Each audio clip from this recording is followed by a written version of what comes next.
बनवली की अगदी महिना 2 महिने आरामात टिकेल अशी कैरीची चटपटीत चटणी तयार करणार आहोत. कैऱ्या या साधारण अर्धा तासापूर्वी पाण्यामध्ये अशा भिजायला ठेवल्या होत्या. कैऱ्या घेताना या चांगल्या अशा कच्च्या आणि मस्त अशा हिरव्यागार बघून घ्यायच्या आहेत.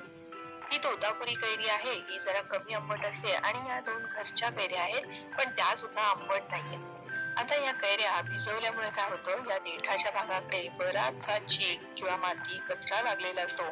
तो सगळा निघून जाण्यासाठी या कैऱ्या अशा देठ बुडेल असं इतकं पाणी ठेवायचं आणि त्यामध्ये भिजायला घालायच्या. याचे दोन फायदे आहेत. एक तर देठाकडे लागलेली सगळी घाण चीक निघून जाते आणि दुसरं म्हणजे देठ सुद्धा व्यवस्थित पाण्यात बुडलं असेल की कैरीची उष्णता कमी होते असं म्हणतात. आणि ही उष्णता कमी होण्यासाठी आपण तासभर या कैऱ्या पाण्यामध्ये अशा भिजायला घातल्या होत्या. त्यानंतर मी या स्वच्छ धुवून आणि कोरड्या करून घेतलेल्या आहेत. कुठेही पाण्याचा अंश लागता कामा नये म्हणून व्यवस्थित कोरड्या करून घ्यायच्या. अगदी सुती कापडाने चांगल्या अशा पुसून घ्यायच्या. आता ही जी कैरी आहे ती अगदी अशी मस्त हिरवीगार आणि कडक आहे. पिकलेली किंवा मऊ पडलेल्या शक्यतोवर कैऱ्या वापरायच्या नाही. आणि या कैरीची ही सगळी सालं काढून घ्यायची. ज्या लहान कैऱ्या असतात ना, त्याचं साल असतं ते किंचित कडसर लागण्याचं किंवा तुरट लागण्याची शक्यता असते. चटणीमध्ये कडसरपणा किंवा तुरटपणा यायला नको म्हणून ते सालाचा जो भाग आहे तो सगळं असं साल काढण्याने काढून घ्यायचा आहे.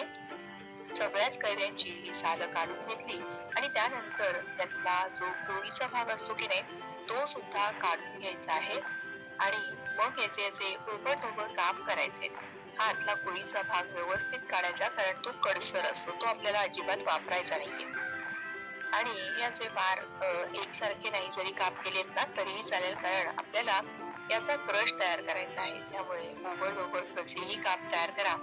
आणि मग ह्या कैऱ्या आपल्याला एखाद्या मिक्सरच्या भांड्यामध्ये घालून याचा भरडा करून घ्यायचा आहे.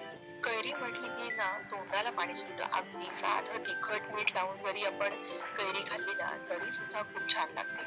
आता पाणी जरा सुद्धा न घालता आपल्याला हे चांगलं मिक्सरला भरडा करून घ्यायचं आहे. अगदी फार बारीक नाही करायचा, तर किंचित असं दरदरीत ठेवायचंय. पल्स मोडवर मी हे फिरवून घेतलेलं आहे.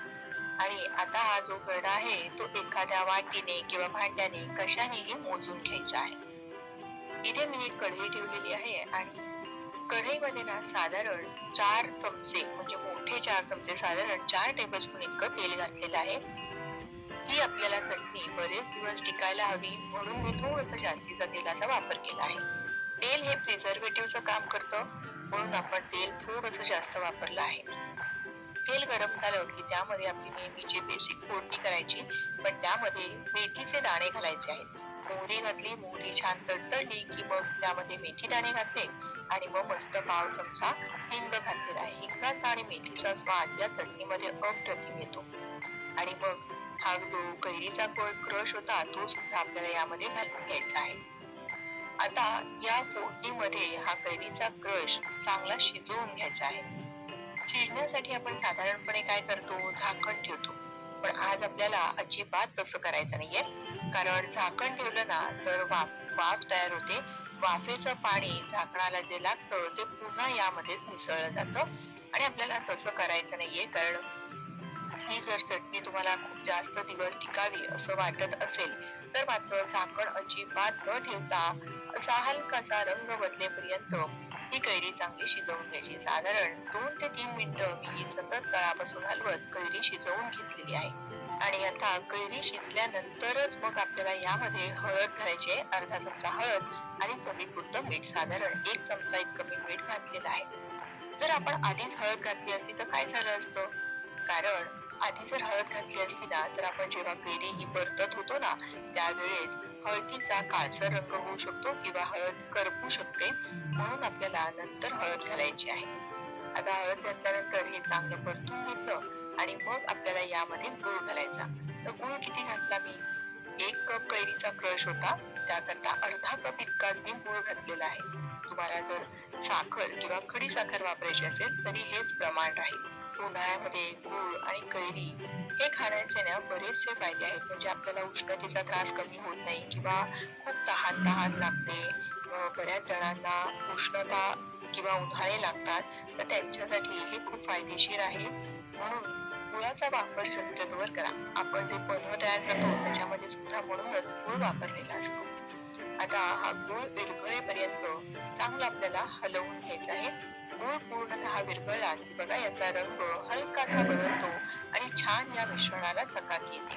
तुम्हाला अर्ध गूळ अर्धी साखर वापरायची असेल तरीही चालेल. आता हे मी सुरुवातीपासून गूळ विरघळेपर्यंत परतत होते तर साधारण एक 6 ते 7 मिनिटं झालेली होती. त्यानंतर मी थोडंसं मिश्रण एका छोट्या प्लेटमध्ये काढून ठेवलं आणि पुन्हा हे हलवत राहिले. आता हे मिश्रण आपण थोडंसं थंड झाल्यानंतर पाहायचं बघा. एक तार साधारण येते असं एक तार येते असं मिश्रण तयार झालं ना की आपलं हे मिश्रण बरोबर शिजलं आहे हे ओळखावं. आता गॅस लगेच बंद करायचा आणि या मिश्रणाच्या 1-2 वाफा निघून जाऊ द्यायच्या. लगेच आपल्याला यामध्ये लाल तिखट वगैरे घालायचं नाहीये.